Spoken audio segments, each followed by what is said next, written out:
All right, guys, welcome back to the Tuddle Daily Podcast. I've had my next guest on before, but it was over Zoom, and to be able to be in the presence of, he's being very, very humble, but everybody's heard of Rock Riley.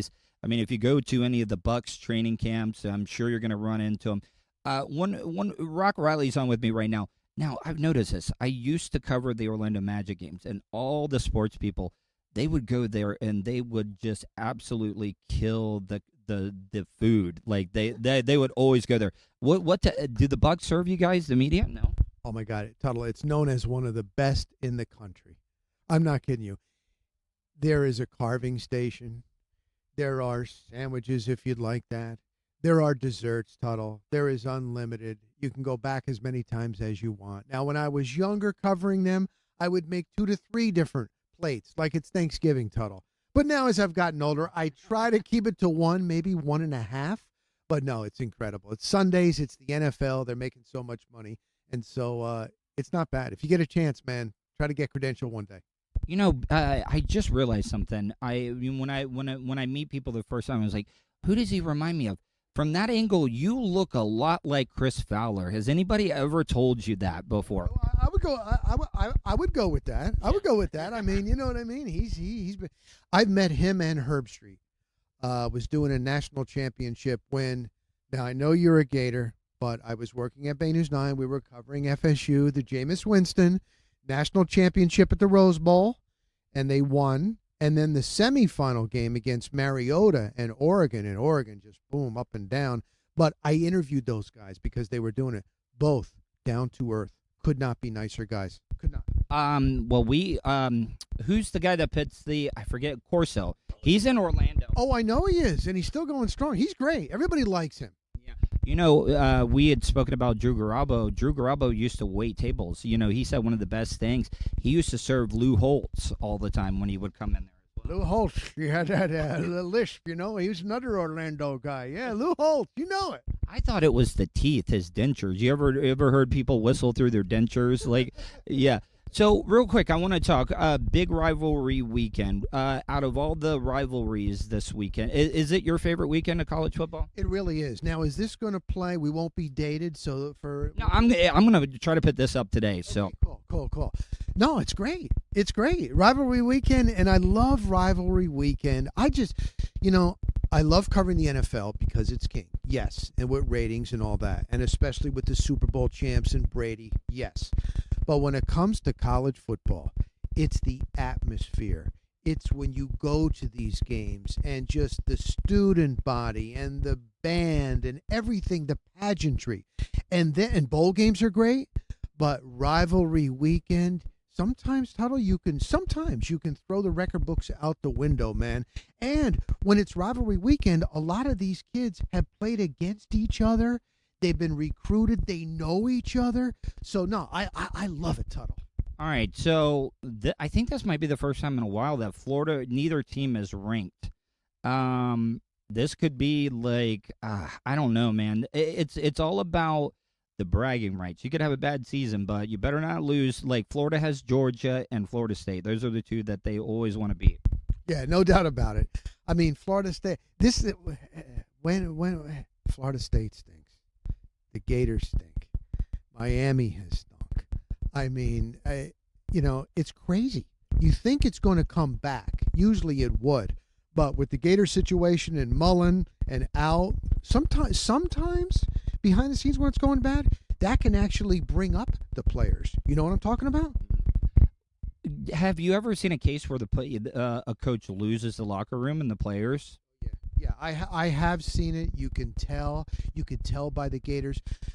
When they gave up 52 points to Samford. I'm not talking Stanford, Sanford. Oh, that tells you something right there. The Missouri loss. Now, Paul Feinbaum on SEC Network, he is claiming that Spurrier was part of getting him away. Now, there's also a gentleman named Buddy Martin. He's covered the Gators for a long time. He said that he had been talking to Spurrier, and he hadn't heard that. But Spurrier is next-door neighbors. They live across the street from Scott Strickland, who is the AD. So you can imagine that with Spurrier's living that, across the street from Strickland, maybe there was something to that. But no, you could see it, Tuddle. Okay, yes, we can get into the recruiting situation when it was after a game and he was asked about recruiting. He's like, we're in season right now. We recruit after the season. And that caused an outrage. No, you're recruiting all the time when they have a downtime. So there was that. There was a couple different instances. Then the Missouri game and the way he was in the media, you can kind of tell that he had lost it and he had to go. Don't you think he had to go? I think he had to go. I think he had to go. I think now. What do you think about the thing going around that the curse of the shoe? Do you remember the LSU game where the Gator defensive player they stopped him on fourth down? The guy grabbed the shoe and threw it after he tackled him, and they gave LSU a first down. They kicked the field goal. They were 2-9 against Power 5 schools since that shoe throw. You know what? I'll never say anything against any curses, Tuddle. I don't want anything brought on me. I do believe there might be something to that. So you know what, Tuddle? If you think there might be a curse to that, I will go with you, Tuddle. Coaches, who do you think? They're throwing a lot of big names out there. Bob Stoops, I don't know. I don't know if he's going to be. He just came out yesterday and said, I love what I'm doing in TV. I'm spending time with my grandkids. And he was there, as an assistant prior, but he said, take my name out of the hat. So, no, he's not. All indications are Billy Napier out of Louisiana. Everybody is saying this. There's some things that I'm not so sure. When he was with Saban and he was an assistant, and then he had the opening for the offensive coordinator, Saban did not promote him. There was a few things in the past, but if you listen to those what he has done at Louisiana, they believe he's the right guy for the job. And all indications are, if you're going to put this up like that, this could come down very, very soon, this news. That's what I'm hearing. Who knows? But who Ole Miss? Who is Lane? I want Lane. I would love Lane Kiffin too. Look at what he has done. Look at his track record. So I know that in the past there may have been a few things, but lately he has turned programs around. I would love Lane Kiffin. And he makes things interesting, too. That he does. Like Spurrier. Spurrier used to get those jobs. Oh, my God. A Free Shoes University, what he would say with the opponents? No, I like it. But you know what? If you make those comments, Tunnel, you got to be able to, if you talk the talk, you got to be able to walk the walk. And Spurrier has, and Kiffin has. So we'll see. We'll see. Could you see? I know Spurrier's not getting around good enough. Could you see him up in the offensive coordinator's box calling plays down to the field? Do you think Spurrier still got it? He does. I think he does, Tuddle. And look at what he did when. Let's see. I get confused from the XFL. No, it was the AFL. No. Was it the AFL? Yeah, it was the one. Yeah. They actually they would have won the championship. No, that guy can coach, man, and especially on offense. And the thing about it is, I think this offense is wide open, what Napier has done in Louisiana. You know what I mean? Maybe getting back to somewhat of that fun and gun. It all is going to come down to recruiting, though. That's the biggest thing in college football. And being in the state of Florida. You got to win the state of Florida. You got to win the state of Florida. And even when I talk to these experts or scouts, they still say it's Florida, it's Georgia, it's California. That's where you get especially your studs, your wide receivers, your quarterbacks, your running backs, and it still is to this day. And I've even said, well, now you have FAU, you have UCF, you have these other schools that are still. No, there's enough players around the state of Florida, and that's where I think Mullen was starting to lack. You know what I mean? You got to put in that effort, man. All right, I'm gonna pitch on the who do you think wins? Florida State.